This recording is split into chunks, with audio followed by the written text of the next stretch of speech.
Anchors up, sails at full. Welcome to the Sloopcast. How are you doing today, Kyle? Doing pretty well here, Jared. How are you doing today? I'm doing all right. Hold on. That was a good one. I think that one's going to come through on the recording.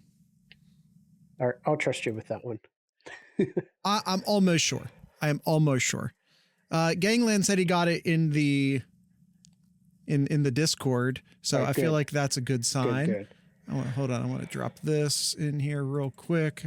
I like dropping the thumbnail in the chat as we get going. I actually meant to do it before we got started, but here we are. Kyle, what are we talking about loaded today? There. Well, today we're gonna talk about the 2025 class mock part 2 here. We did one about a little more than a month ago, so I thought with the news that's come by, and I thought it'd be a good refresher here. But before we jump into it, just some Buckeye news here to start off the before we get Kyle, if you start the Buckeye, if you start to to show off with basketball news, everyone's going to leave. Guys, if he talks about basketball news, I swear to you, It'll only be for a second. We're going to football. Please don't turn off the podcast. Look, James Laurinaitis staying with Ohio State here. All right. It felt there was a lot of talk. There was a lot of talk about him going somewhere, and maybe going to Cleveland, going somewhere else. But good to see him back in Columbus, and going to be there to be here with the Buckeyes here. Yeah, what felt like a foregone conclusion all of a sudden felt super touch and go there for a second, and not just because of Cleveland, just cause. It just kind of felt like maybe it was a thing that wasn't going to happen, and then it happened. Maybe some outside of maybe just some pressure needed applied. Yep. Oh, speaking of pressure, now, Jared, this is when we talk about basketball here.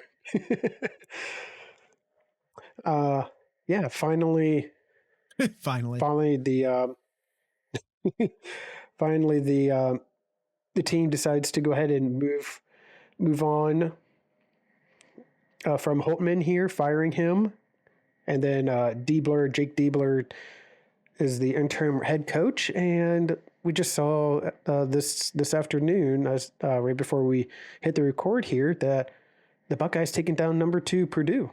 Yeah, this is a thing that happens. I'll say before people want to get all crazy and start removing interim tags.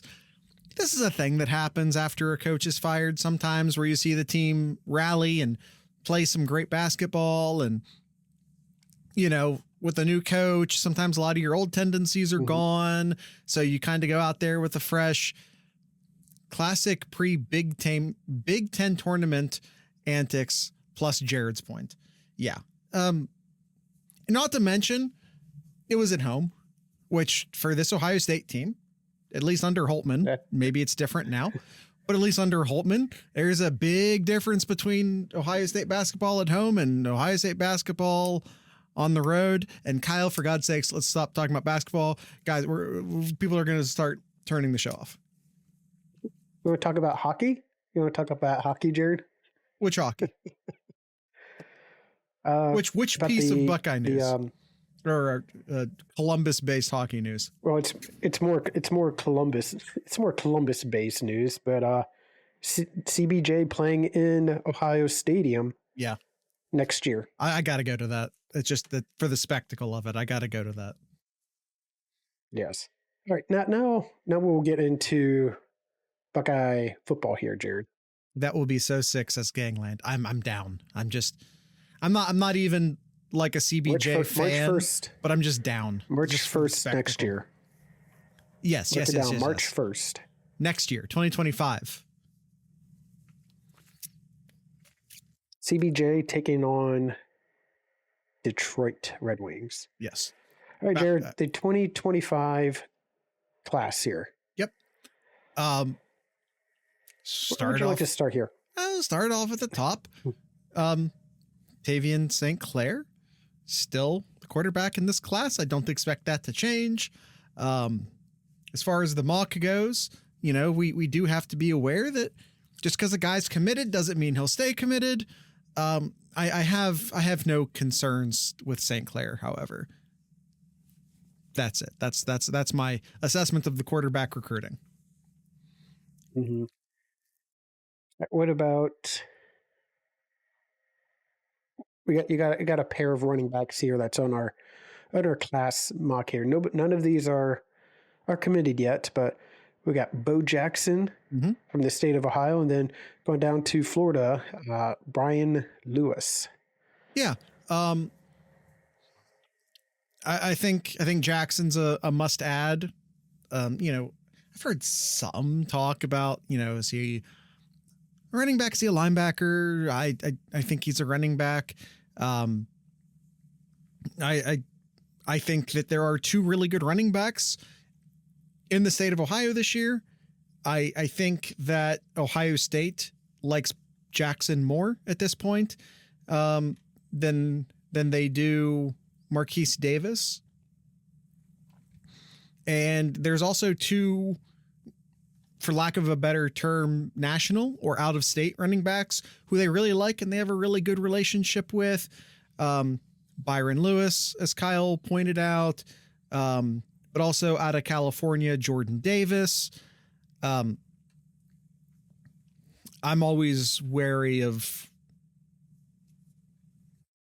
I believe he's a Martyr Day kid, isn't he? He sure is. Yeah, and I know, like,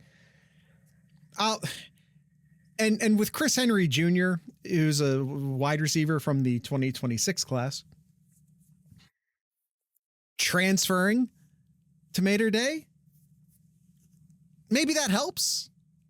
Ohio State's a curse with this high school in Ohio State. It's an absolute curse. You think you're going to get a guy, then you don't get the guy. It's an absolute curse. Maybe having Chris Henry in the locker room will help. I think a lot of people saw that and they're like, oh no, now we're going to lose Chris Henry Jr. Well, or maybe it helps to reverse the curse. And the Big Ten's officially a California conference now. So that's a weird thing. It is a weird thing to say. You got Chip Kelly now, who's used to recruiting California. Maybe you break the curse, but I'm not going to believe it until I see it. So I'm going to stick with Byron Lewis, and I'm going to stick with Bo Jackson. I think he's a lot more interested in Ohio State than previous kids from there. I've heard that one before. I've heard it. I've heard that before. Just going to say I've heard that one before. Yeah. Oh, I'm hitting the copium. I know you are. I mean, maybe I am with the Chris Henry Jr. thing too. And maybe I am with, but again, you got Chris Henry Jr. in the locker room now. You have a California recruiting expert in the house now. Maybe things change, but I'll believe it when I see it. So until then, I'm going to stick with Lewis and Jackson.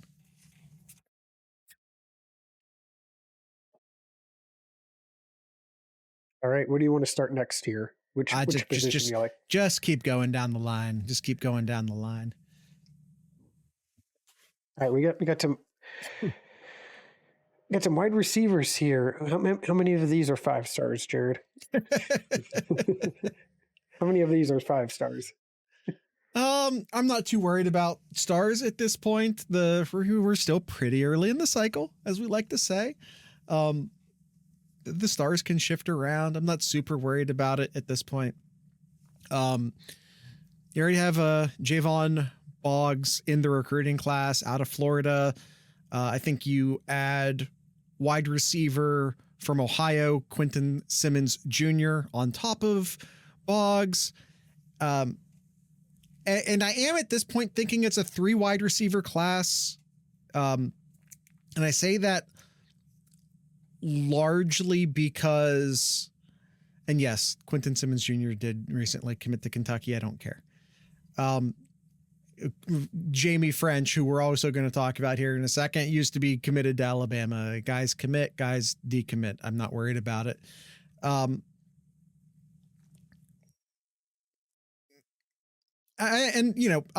now I think it's going to be a smaller wide receiver class. I'm going to keep it at Boggs, Simmons, and French for now. I think that they have good relationships outside of that group. Vernell Brown is a guy who I think has some recent heat on him. He's out of Florida. Edward Coleman out of Georgia. Khalil Lockett out of Texas. Phillip Bell out of California. Quincy Porter out of New Jersey. Some guys to keep an eye on. So let's say the Quentin Simmons Jr. to Kentucky thing really sticks. Maybe he's dead set on that, and that sticks. Hartline will get it done. Yep. Faith and Hartline here. Faith and Hartline. Hey, what about the tight ends?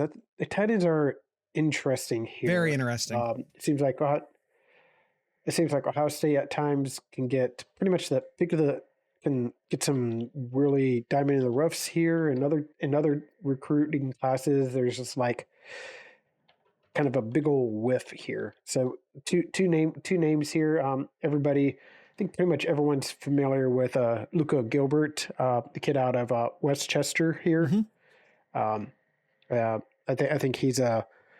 I think that's a name that a lot of people already recognize here. But the other one that Ohio State really likes here, and I think vice versa too, likes Ohio State as well, is Nate Roberts. And those are the two guys who I have in the mock at this time. However, I will say, out of Indiana, Brock Schott, there's been a lot of conversation and a lot of back and forth with Brock Schott as well. Where was my reminder ping? Damn it. It's the same damn time every week, Austin. I don't know what to tell you, man. It's 8:30 on a Sunday, unless we say otherwise. I don't know what to tell you. I have ADD. Don't we all? Mine's diagnosed. How about you? Cool. We have same brain. We've had that conversation before, so I'm not surprised. But yeah, Brock Schott, I think, is another guy who I absolutely keeping an eye on. It is a 2 tight end class, and I think Ohio State's in really good spots, in a really good spot with 3 guys. Sometimes it might just be who commits first. Yep. It might be. Sometimes it comes down to that. So, and by the way, Landon Pace is also out there, a name we've brought up before. Yes, that he is his son. He is at this point considered a tight end. You don't expect that to change, for the record. Although he, through a lot of the services, is also marked as an athlete. But I think the 3 guys to keep an eye on are Gilbert, Roberts, and Schott. Right now I'm going with Roberts and Gilbert. If Schott ends up being one of the 2 guys, I won't be shocked. Mm-hmm. Yep. All right. I'll say this though. Nate Roberts, I think, is, if I had to pick one, I think it'll be Nate Roberts. And then it's between Gilbert and Schott for the other one, is how I'm thinking about it today.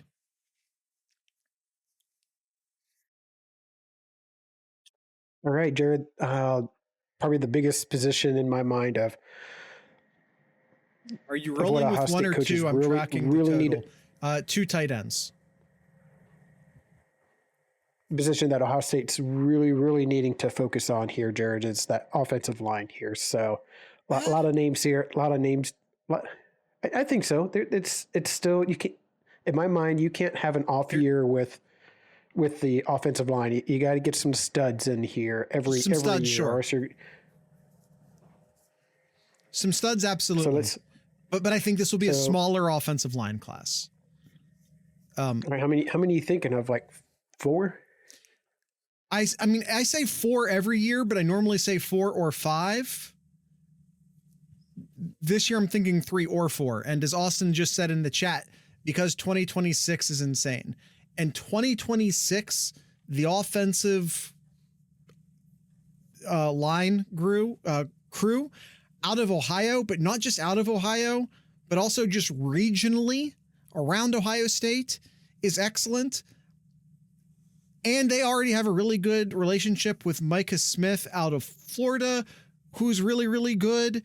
Sorry, I'm going to divert to 2026 for a second. Will Conroy, Sam Greer, Maxwell Riley. Those are 3 guys in Ohio who are amazing. Those are 3 guys in Ohio who are amazing, who I feel very good that you can get all 3 of them.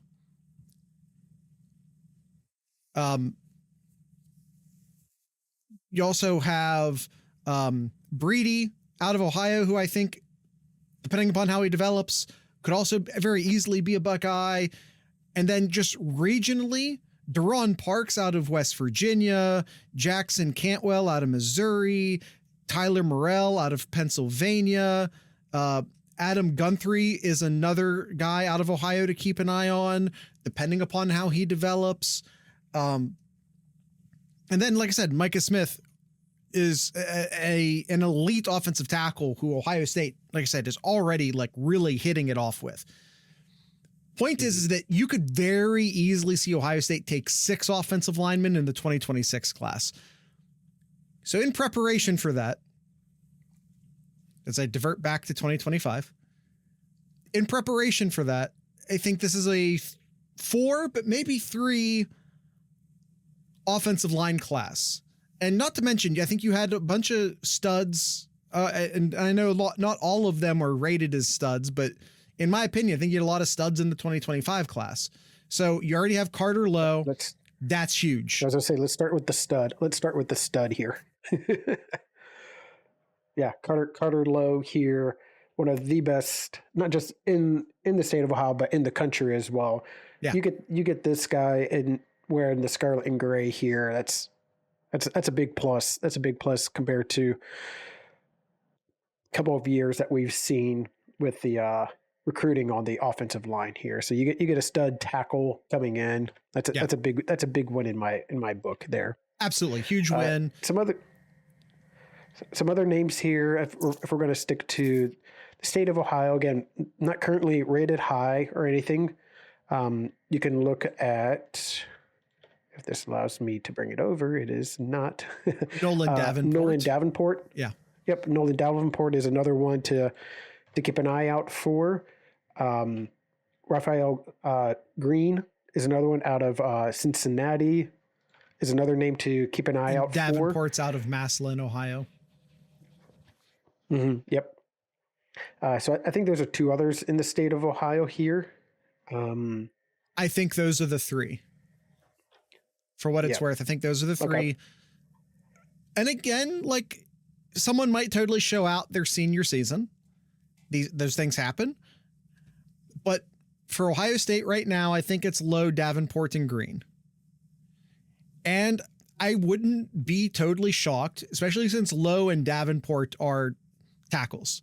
A lot of times we're like, tackle, guard, tackle. Davenport and Lowe are tackles. These are tackles. Green's an interior guy. So maybe you add another interior guy nationally. Javon McFadden, I think, is the guy I'm going to include in the mock. He's out of Maryland. So I am doing a 4-person offensive line mock. Again, Lowe, Davenport, Green, and McFadden. 3 Ohio guys plus a Maryland guy. You have Jermail Atkins from the state of Ohio out there. I don't know at this point if he is a Ohio State level guy. You have Douglas Uto. I don't know if I'm pronouncing that correctly. UTO or UTU. He's out of Vegas. Ty Harwood is a guy who I've had in the mock in previous mocks. I don't have him in this mock. Ohio State's trying really, really hard to get Micah DeBoss out of Alabama. Good luck. But they're trying. They're trying. We'll see. They're trying, and we'll see. If it's to happen any time now, Jared, with Saban gone, Not the time is now. not just Saban gone, Kyle. It's not just Saban gone. Remember when we were talking about like the coaching shuffle, obviously Alabama goes and they get basically the entire Washington coaching staff, right? And what you have to remember about the Washington coaching staff is they have or had one of the best offensive line coaches in the country and brought him over to Bama. What's the award called for the best offensive line group? It's blanking me, but Washington, the Joe Moore. Thank you, Austin. Yes. Washington won the Joe Moore last year. They brought that offensive line coach over. So you're like, oh man, was really hoping to not have Alabama take up all the offensive line, especially all the tackles every year. But man, they just went and, well, guess what? He's already left. He's off to the NFL. So Alabama has lost 2 straight offensive linemen in the past month, or excuse me, offensive line coaches in the past month. Kind of open things up maybe for Michael DeBoss, but then again, he's also like in really good with Auburn. So we'll see. I'm not including him in the mock. Another guy who I don't really see, but I'm still keeping a close eye on is Avery Gack out of Michigan. This is a guy who you fully expect to go to Michigan, except that Michigan is real chaotic right now, as we've no. I'm gonna add another name in here, Jared. GACH. I want to add another name in here, Jared. Lamont Rogers. Only putting in here just because Justin Fry recently met with him and was very impressed with their meeting and talks about visiting Ohio State twice this year. Yeah. So this is another name to keep an eye out. Kid out of Texas here. Yeah. It's very wide open. Is Fry succeeding now? I think Ohio State just had a very good offensive line class, and I think that they're well poised to have a really good offensive line class, although smaller, in 2025, and then an excellent offensive line class for 2026. Like they don't have to leave the state to get, but they will. But they also don't have to leave the state to get an excellent offensive line class out of, for 2026. You could just take Smith's from Florida. We could just take Conway, Greer, Riley, Breedy, and Guthrie, and that's a pretty good. It's better offensive line class than we've had the past few years. Now, I don't think that they will do that. I think Conway, Greer, Riley you can count on, but I think that they will also try to get like a huge offensive tackle nationally. And right now that looks really good. Like it might be Micah Smith, but again, we need to stop talking about 2026. All right. So that's it. That is it for the offensive side here. Before we go to the defense side, we will take a quick ad break here. Again, if you want to skip out on these ad breaks, come join the Discord here or be a patron, and you can go ahead and bypass these ads here. So we will be right back and talk to the defensive side. All right. Now we're back from commercial, unless of course we're back from a awkward pause if you don't hear the commercials. One of those two things just happened. Defense. Kyle, we already have one defensive end. What can you tell us about Seth Matthys? Stud. Absolute stud. Fair. Absolute stud. I think he's gonna have a great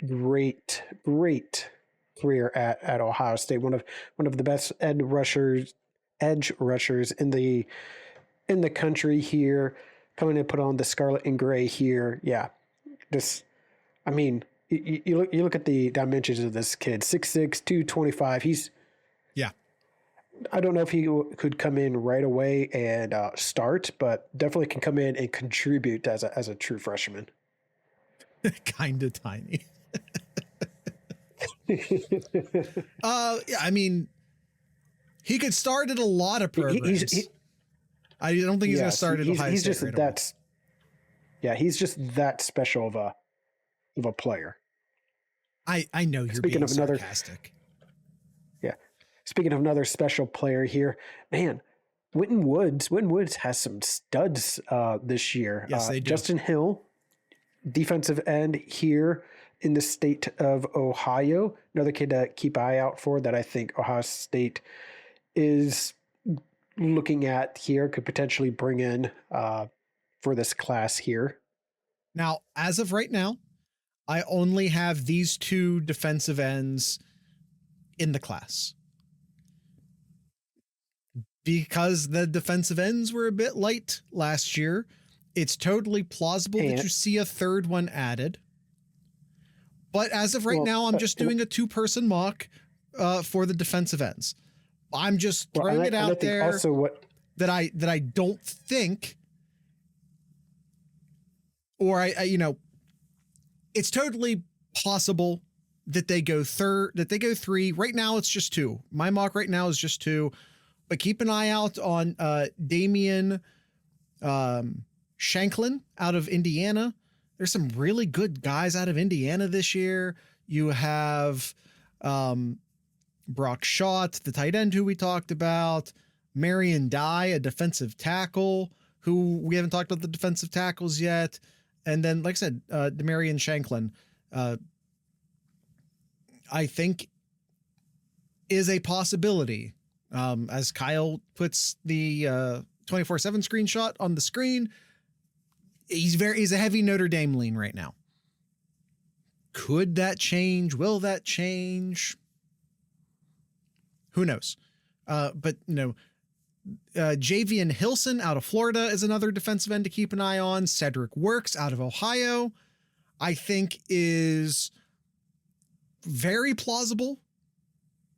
London Merritt out of Georgia might be a bit of a long shot, but also not a total long shot.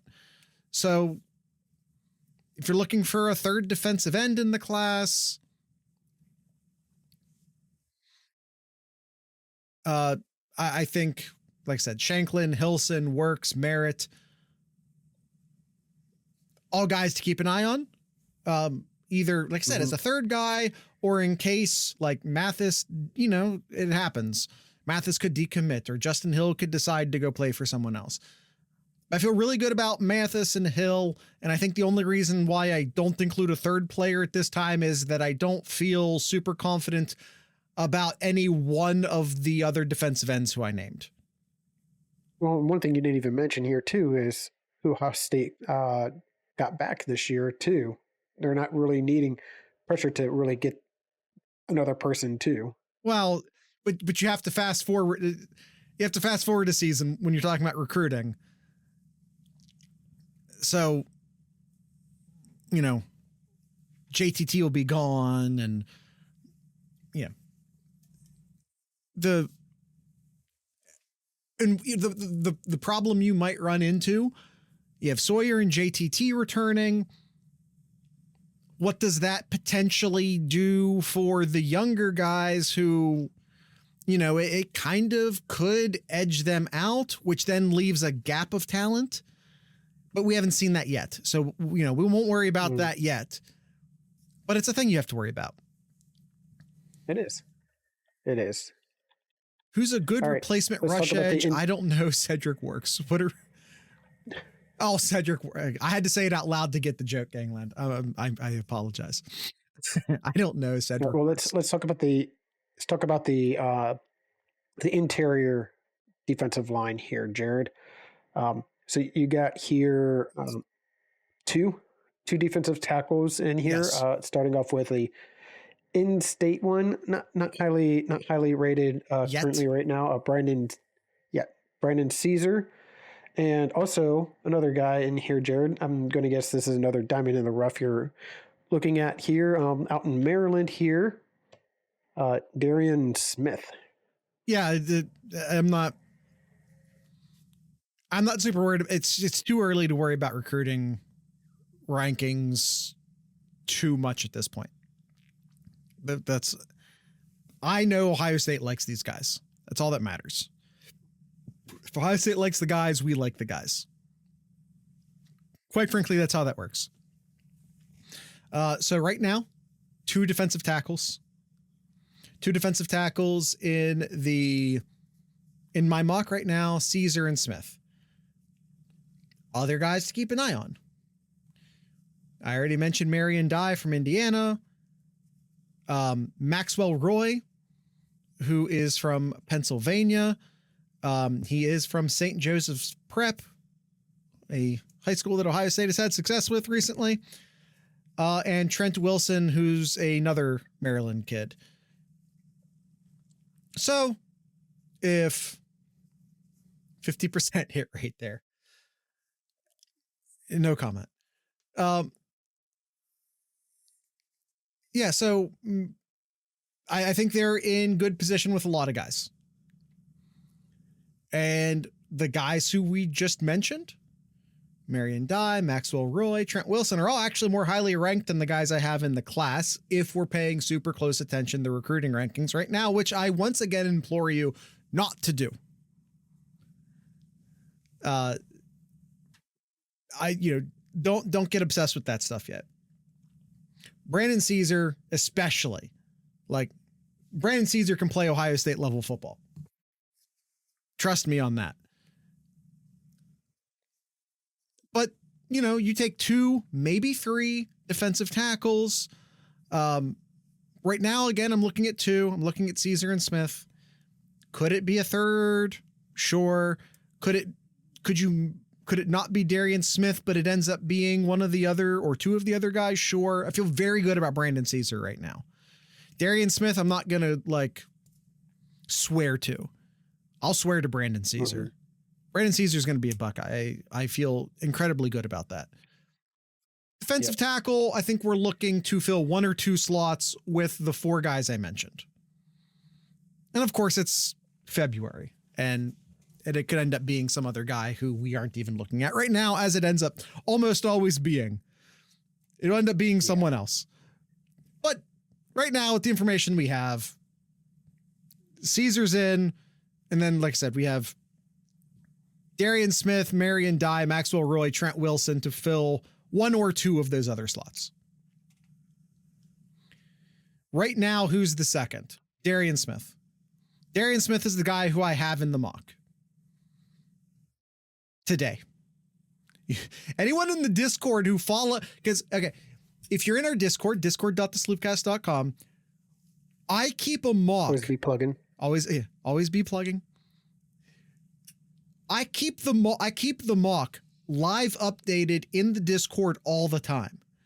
I constantly change it. I have been known to change the mock the day after we publish a mock episode. I have done it in the past. I will do it again. And probably will. I probably will. It's called ADD. A little bit. But also it's just called These Are High School Kids. He did it after Alfred. Yeah. I added TJ Alford And also like the cornerbacks and the safeties who we haven't really got to yet, like who's a cornerback and who's a safety is a little bit fluid for Ohio State right now. And we'll talk about that when we get there. So I've made that shift a few times. But yeah, I feel very good about Brandon Caesar, and I have Darian Smith in the mock, who I could very easily have one of the other guys in the mock. Oh, we'll get to the DBs here. We'll get to the DBs, but first let's talk about the LBs. The DB situation is very confusing, but in the best possible way, because Ohio State has a bunch of guys for not a lot of slots, which is the best problem to have, of course. Let's talk about the linebackers here, Jared. First name here on the list here, great name here with the history of the Buckeye defense here, mixing two studs on defense. Eli Lee. Yeah, I think that's a great defensive name to go to Ohio State here. Sure. Eli's out of Archbishop Hoban here. Again, not really currently rated high right now, but yeah, he looks like a linebacker. Yes. It's the neck. Whenever you see a dude whose neck is bigger around than his head, you like, that's a linebacker. Yes. Another name that we have on the list here, I'm going to head down to Florida. I'm going to hit up Travis Alford here. Also known as TJ. Currently, also known as TJ. He will be announcing March 30th here. Yep.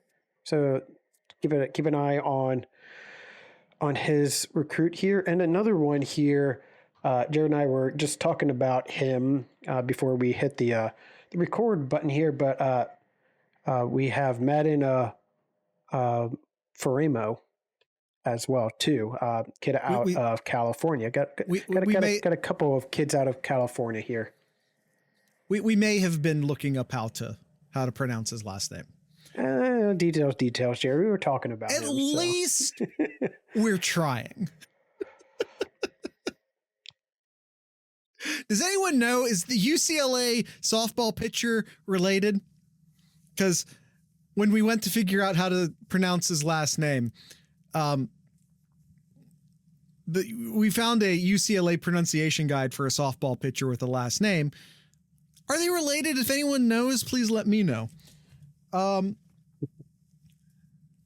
I'm thinking at least I'll smash the over. Yeah. Yep. Who's the UCLA player? Softball pitcher with the last name. If you trust me, if you Google how to pronounce and then his last name, she will pop up. I promise. Yeah, he's out of California, the fourth best prospect out of the state of Ohio, or excuse me, not Ohio, California. 76th overall or 38th overall in the composite rankings. Yeah. Going out to California would be a big get for Ohio State. Austin confirms that is in fact his sister. I'm just going to trust you. Oh, and she's on the Olympic team. Hell yeah. Gotta love those genetics. What else can you say about anything else with these three here, Jared? Or with those three, not specifically. Class of 2025 linebacker Madden picks up UCLA offer, same brain cell. Yeah. Keep a very close eye. Those are the three linebackers we're going with right now. Eli Lee, TJ Alford, Madden, Kyle. Once again, how do we pronounce it? Faremo. Madden Faremo. Those are the three guys I'm going with right now. All right. I have four more names for you. Two I really want you to keep a close eye on. Elijah Melendez out of Florida. He is currently committed, as you might be able to see if you're watching the YouTube video. Kyle puts his 24/7 profile in the chat. He is currently committed to Miami. Not concerned. And Dante McClellan out of Ohio is another guy who I think could very easily end up in this class. Elijah Barnes and Nasir Wyatt out of Texas and California are two guys to also keep a close eye on. But I feel good about Lee, Alford, and Faremo. Those are the three I'm going with right now. Although Melendez and McClellan definitely keep a close eye on. Mm-hmm. Are you ready to talk corners here, Jared? We don't have a lot to talk about with corners. So again, if you're in the Discord server and you keep an eye on our 2025 mock class channel, where you can constantly track day to day how I'm adjusting the mock class. Discord.thesloopcast.com, always be plugging. I have three separate lists. I have the actual mock. Then I have a watch list, which I call the short list. Then I have an extended list. I have backup players, other players to watch on the short list at every single position except corner. I feel like Ohio State is very set at corner right now. They already have 3 commitments. Blake Woodby out of Virginia, Devin Sanchez out of Texas, and Naeem Alford out of Alabama. Alabama? The first Alabama commit in 40 years or something like that. We'll see if he actually signs. Like we'll see if he actually signs. But for now, first Alabama commit to Ohio State in something like 40 years. Insane. Absolutely insane. Right now, those are your 3 corners. Easy to be set when you have the 2 top corners and the top nickel.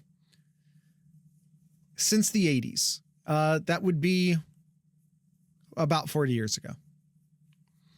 I don't really want to admit that the 80s was 40 years ago, but here we are. That's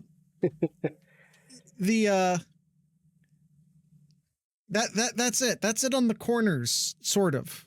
Well, sort of. That's it on the corners, well, sort of.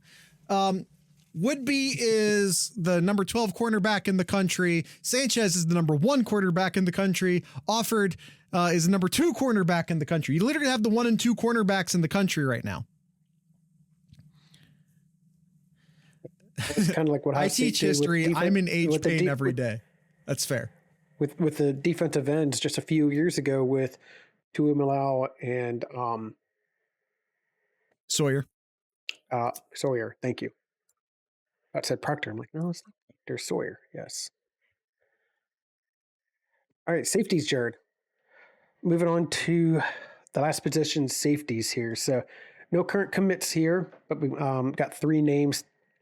3 names to throw out here. First off, we have Faheem Delane. Yes. Out of Maryland here.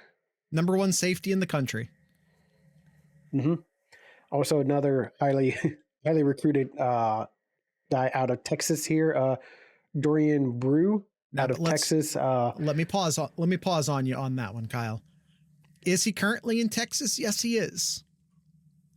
However, he grew up in Ohio. His mother ran track in Ohio.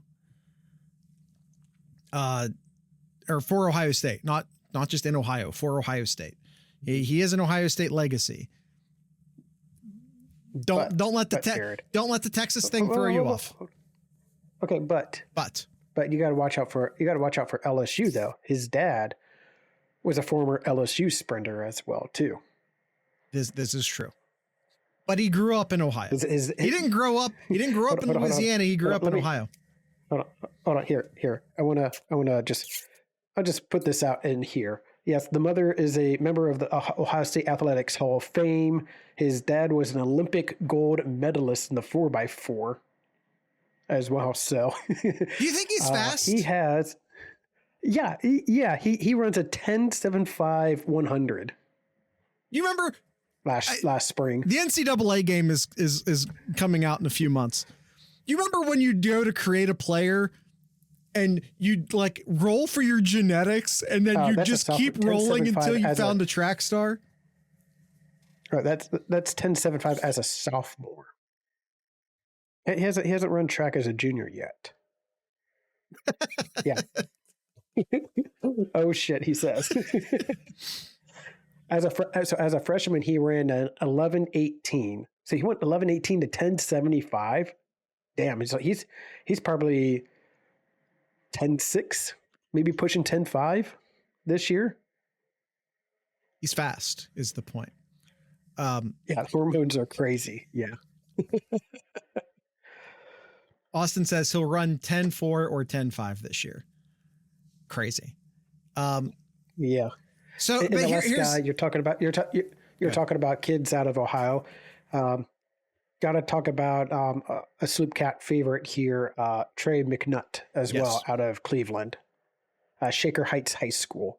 Now, one of the best safeties and and recruits out of the state of Ohio too. Yes. Here's the thing. Trey McNutt, I think he was first being talked about as a corner. And I think people are starting to shift him to safety, which I do think is his more natural spot. Dorian Brew, however, I talked a lot about, we're done at corner, sort of. Those are the three corners, sort of. Dorian Brew, I don't think it's settled at this point whether he's a corner or a safety.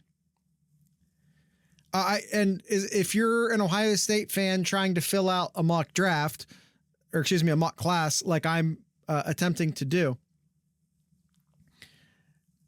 yeah, Trey is a dog. By the way, like, well, hold on. Let me finish that thought. Let me finish that thought, Kyle. The important thing to keep in mind is that Ohio State will take 6 defensive backs at least this class. Does that mean 3 safeties and 3 corners, or does that mean 2 safeties and 4 corners? And does it matter which category that Dorian Brew is in? It doesn't matter. Let's not throw out Trey McNutt too. Trey could be all over the field too. Mention how quick Dorian Brew was. Yeah. Let's not forget how fast Trey McNutt is. Well, being corner isn't just speed though. I know. 10.82 is what Trey ran as a sophomore as well.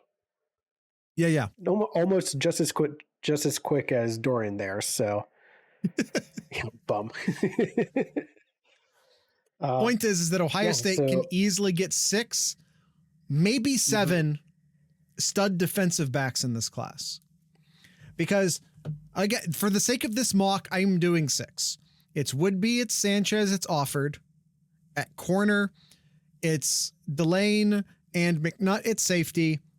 And Dorian Brew goes in one of those 2 categories. I have him in the safety spot, but who cares? He's a corner, he's a safety, he's a safety, he's a corner. They'll figure it out at camp time. I don't care. Yeah. But I do want people to keep an eye on 2 additional safeties who Ohio State would take. On top of these 6, there are 2 additional safeties that Ohio State would absolutely take into this class. And I don't think that they go to 8. But they might go to 7. One is Cody Haddad. Kyle put, yes, he is currently committed to Wisconsin, but he's from Cleveland. I'm not concerned. I think if the mothership welcomes him home, he'll take it. And then there's Messiah Delome, who is a guy who I've had in previous mock classes, and who I think Ohio State would absolutely take if given the opportunity. If the mothership calls, man, if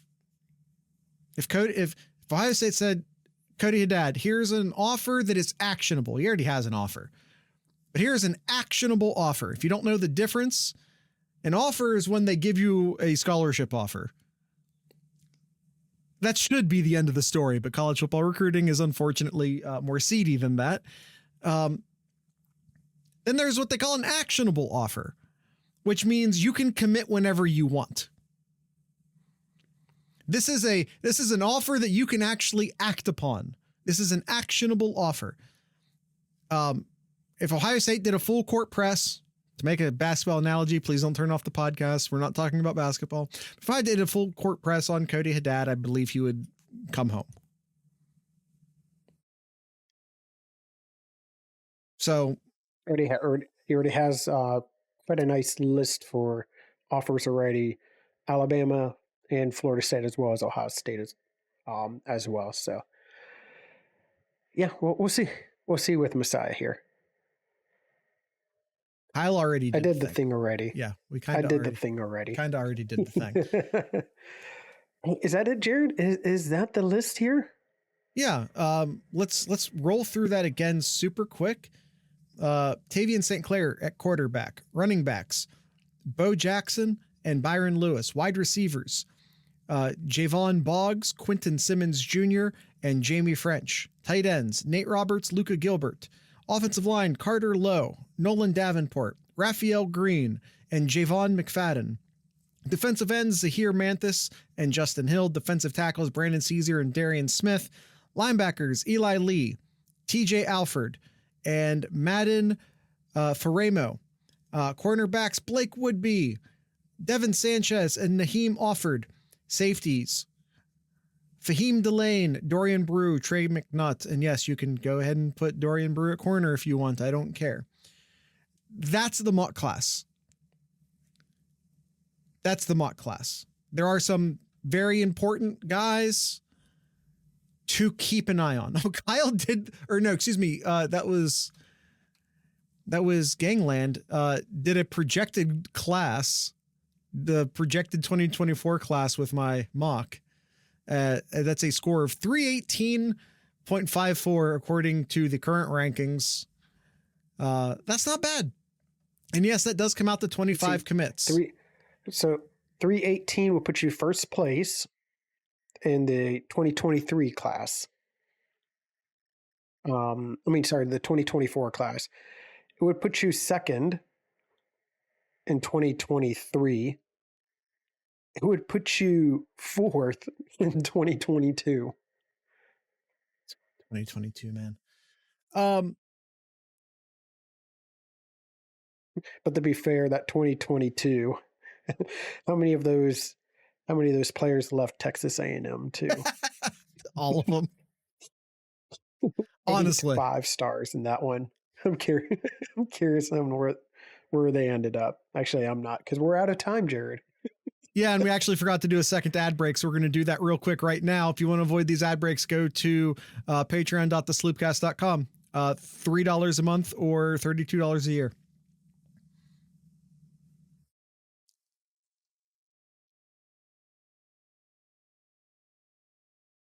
Okay, awkward pause and or ad break done.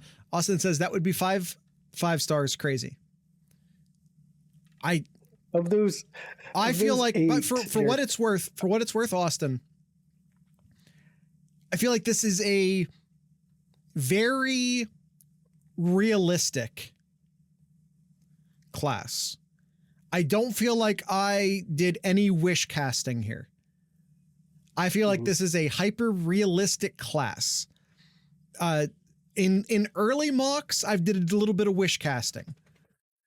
This mock is based off of current information. Of course, it'll be wrong. Of course, there'll be so much of this wrong because this is February and so much will change. But as we sit right now, this is a very realistic mock. I think Elijah Melendez is more realistic in a month or two. Elijah Melendez is incredibly realistic right now. He's incredibly realistic right now. I could have very easy put him in the class instead of Faremo. Could have that was a coin flip. I could have very easily put him in the class instead of Faremo. That was a coin flip for me. Hey, Jared, remember when I mentioned before the ad break here, Texas A&M had that 8 5-stars for the 2022 class. Yeah. Only 3 of them have stayed. I'm surprised it's that many. I'm surprised it's that many. Man, I'm actually a little bit shocked it's that many. Looking at that LT Overton, that was a name that we've mentioned a number of times. And he was in the portal. He ended up taking himself out of the portal, but he went into the portal this offseason. He's back. No, he's on it. He's a Crimson Tide now. Oh, he did leave. Okay, my bad. Their defensive tackle went to Ole Miss. He was one of the best guys in the portal this year. Let's see. Walter Nolan left. Evan Stewart left. Shamar Stewart stayed. Gabrielle Brownlow stayed. LT Overton went to Alabama. Their quarterback Connor stayed. Chris Marshall left, and Anthony Lucas left. That was their 5 stars for that class. What about Peyton Pierce? Gangland, what are you asking? That might have been a different recruiting class. I have to look. Well, Peyton Pierce committed to Ohio State, yes? He signed, yeah. So you just like asking about like winter workouts? Yeah. I'm not sure what you're asking. Literally anything related to him. No, not really. No. I have not. He's a spring enrollee. That's what I know at this point. Winter workout reports are like, hey, everyone's working out real hard right now. And they're working out real hard. And it's nothing but positive news at this point. You know, we'll once we get into like spring camp stuff, we'll hear more. Yeah. Kyle, we have some Ask Sloopcast questions. Let's knock those out and then we'll end this podcast. All right. Austin, I'll start us off here. Do you think that in general, Ohio State prioritize Ohio or a different state more? What are the top 5 states Ohio State prioritizes?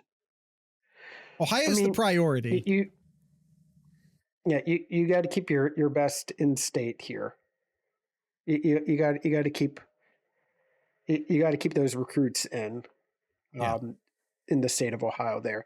The other states here, I mean Ohio State's had success down in Florida. You keep going down to Florida and Texas. Florida, Texas, Georgia. I think and Georgia. Those are the 3 main ones. Maybe you start looking out in California, which we've mentioned a number of times. I wouldn't call California a priority though. I feel like you just cherry pick out of California. If you're talking, there are 4 main okay, so there are 4 main states that produce talent. There are 4 S-tier talent states in college football. Georgia, Florida, no particular order. Georgia, Florida, Texas, California. That's where most of the talent's produced. 3 of those states are priorities for Ohio State. California, I wouldn't call it priority. The other 3 I would. So then Ohio becomes the 4, the 4 main priorities for Ohio State are Florida, Georgia, no particular order, Florida, Georgia, Texas, and Ohio. Who's the 5th? Pennsylvania, Indiana, Maryland, Virginia, Illinois. Dare I say, Jared, and maybe might get some looks here. Maryland / New Jersey. You're starting to see more and more recruits out of there. Absolutely. You could basically draw a circle around like the New Jersey, Pennsylvania, Maryland area and call that like a priority spot. And, like when I say Pennsylvania, I'm talking specifically like Eastern Pennsylvania. Ohio State's been going to Philadelphia a lot lately. Between St. Joseph's and Emotep, they've made a lot of trips to Philadelphia recently. So I think you could sort of draw a line or a circle around that general area. But I wouldn't say there's a bunch of different states that you could call the fifth state. Indiana in 2025, you could say it's Indiana. Ohio State has 3 big targets in Indiana right now. I included none of them in the mock, but it's early. Brock Schott, I think, could very, very, very easily end up in this recruiting class. Marion Dye, Damian Shanklin. 3 Indiana players who could very easily end up in the mock. I didn't include them in the mock. I could have. Very easily could have included all 3 of them in the mock. There are certainly Virginia, Maryland are states. The DC area in general has been great for Ohio State recently. So Philadelphia has been great for Ohio State recently. Looking at this one form here, the top states producing in recent years. Sure. Texas, Georgia, Florida, California, Alabama are the obvious ones. Alabama, Ohio. Would Alabama? I wouldn't put Alabama in the. Well, over the past couple of years, they've ranked them in the, what was that? What's the metric? Like, what are they? How are they ranking 1, 2, them? 3, 4, 5 over the past 3 years? Yeah, but like, just overall, like number of what is that here? Top 300. Top 300 players. Yep. Okay. All right. So Alabama 5th, and then they got Ohio right there, and then Maryland, Pennsylvania, and North Carolina. Yeah. I think Carolina is another one too. That's one of the reasons why the Tar Heels are, I would say, a priority in the next once the ACC falls apart, then we do the next big conference realignment shuffle. I think that's one of the reasons why the Tar Heels, and for what it's worth, for the and Virginia, I think are priority targets, even if the Tar Heels have had some recent decent college football success, but that's, if we start calling North Carolina a football power, where that's a lot of recency bias, if we're being honest. But I think they are a priority because of their academics, because of the emerging city market that they're in, and also because of recruiting territory. Yeah, I think that's one of the reasons why the Tar Heels are one of the teams that the SEC and the Big Ten are going to fight over.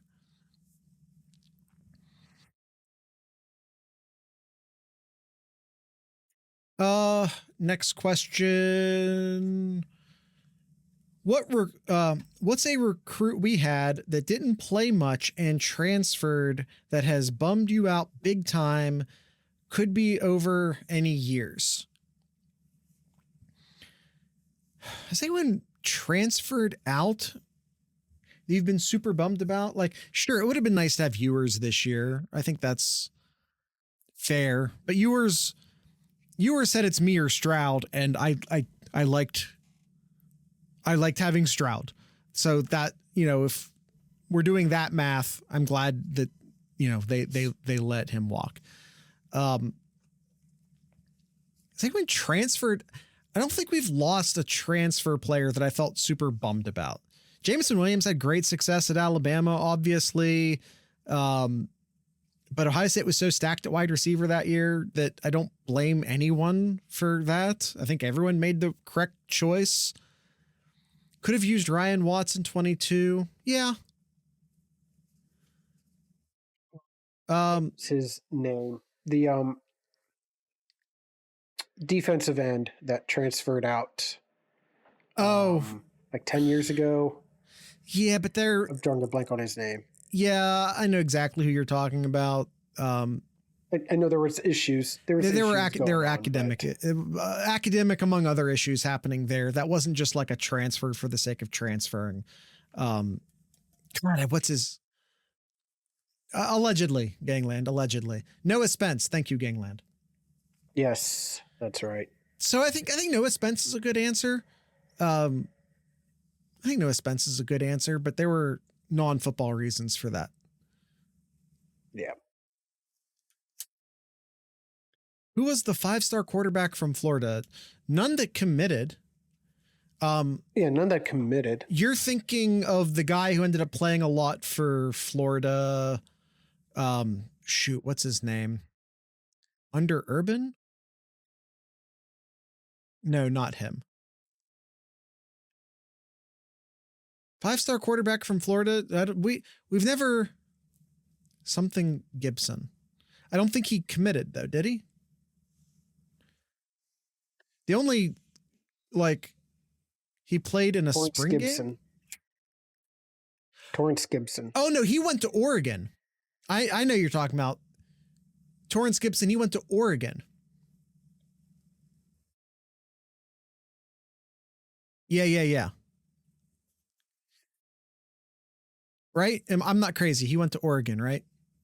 Let me look here. He signed at Ohio State. He transferred to Cincinnati. Oh, to Cincinnati. Did he go then from Cincinnati to Oregon? I swear he went to Oregon. Nope. I'm crazy. Okay, I'm just crazy. Am I thinking of someone else? I might be thinking of someone else.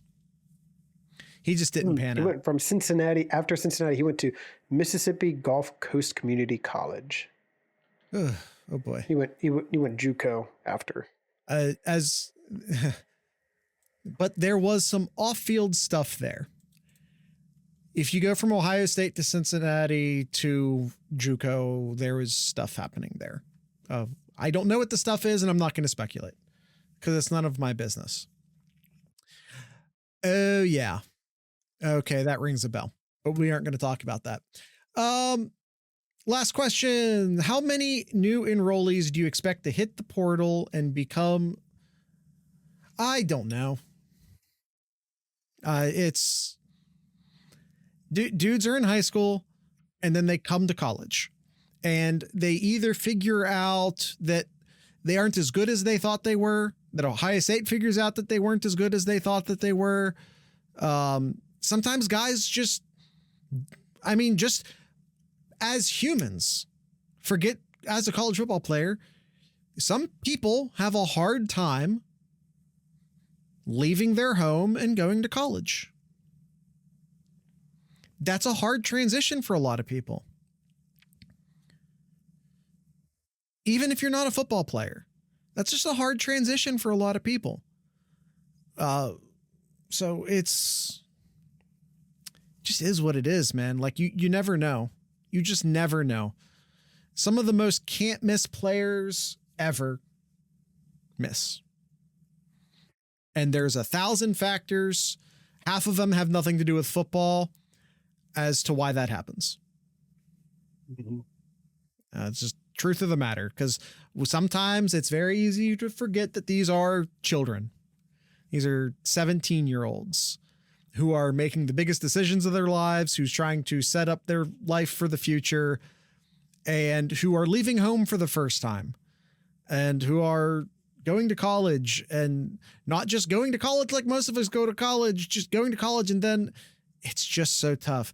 Good example of other factors you can't control, Avery Henry. Yeah. Avery Henry graduated from my high school, graduated from St. Clairsville. He was, quite frankly, always going to be a long shot as far as, was he ever going to contribute for Ohio State? He comes from a very small high school. He played against not great competition, but he did all the things he needed to do to get an Ohio State scholarship, which showed a lot of grit, a lot of dedication. Then he gets to Columbus and he got diagnosed with cancer. And that sucks. And the good news is that he kept his scholarship and he got medical treatment at Ohio State University as part of his enrollment, as a part of his. So we can say that it sucks that he never got a chance to play football at Ohio State, and it does. It absolutely does. But you know what? He got a scholarship to Ohio State and free cancer treatment. And my God, is that worth a ton of money on both ends? Mm-hmm. So, you know, it's both a terrible story and a good story. All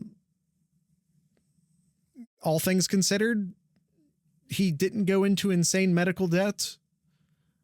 He and his family didn't go into insane medical debt, and he's getting a free education. And he, you know, only ended up practicing at Ohio State for a short time. And of course, he wanted to play for Ohio State. Of course he did. He wanted to compete and outperform his recruiting rankings and prove everyone wrong and all of that.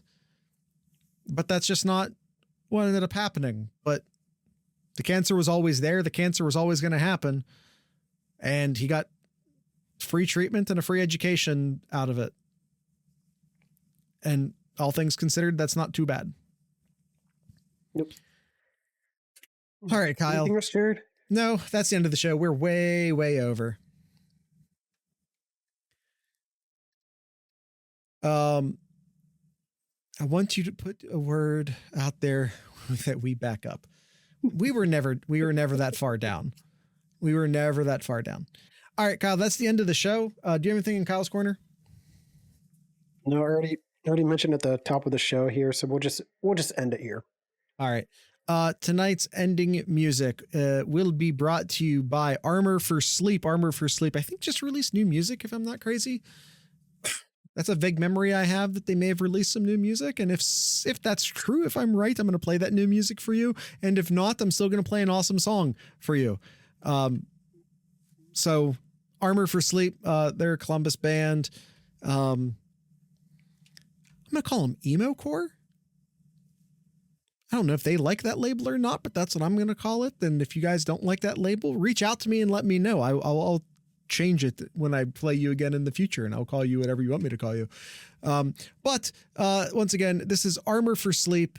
So with all that being said, I'd like to encourage everyone to drink local beer, listen to local music, and of course, support your local podcasters. Once again, Armor for Sleep.